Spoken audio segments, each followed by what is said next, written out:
Serials చేశాను అన్నమాట. Okay. Almost ఎక్కువగా జీ తెలుగు, ఓకే.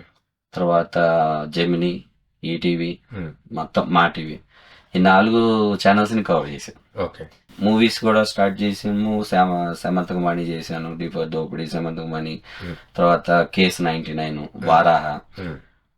మొన్న రిలీజ్ అయింది అదంటే చెడ్డిగాని తమాషా. అందులో full length role. I'm so happy with that. ఎందుకంటే నన్ను 4 months షూట్ అయింది Hmm. షెడ్యూల్స్ ప్రకారంగా. మంచి ఎండలు, అది కూడా ఎక్కడ కొత్తగూడెం. Hmm. కొత్తగూడెం అంటే మనకి ఎండాకాలం అయితే మాడిపోతాం. Oh. అంత ఎండలో వర్క్ చేసి వచ్చాం ఓకే. కొత్తగూడెంకి వెళ్ళి. Hmm. So happy feel. Okay, ఒక ఫుల్ లెంత్ రోల్ చేసాం, హ్యాపీ ఫీల్ అయ్యి రిలీజ్ అయింది. అవుట్పుట్ బాగానే వచ్చింది. యాజ్ ఏ ఆర్టిస్ట్గా నాకు సాటిస్ఫైడ్, డైరెక్ట్గా ఆయన సాటిస్ఫైడ్. ఇప్పుడు యాక్చువల్ మా అన్న రావాలి ఈ ఫీల్డ్లోకి. ఓకే. వాడేమో డాక్టర్ అయ్యాడు, నేను యాక్టర్ అయ్యాను. ఓకే.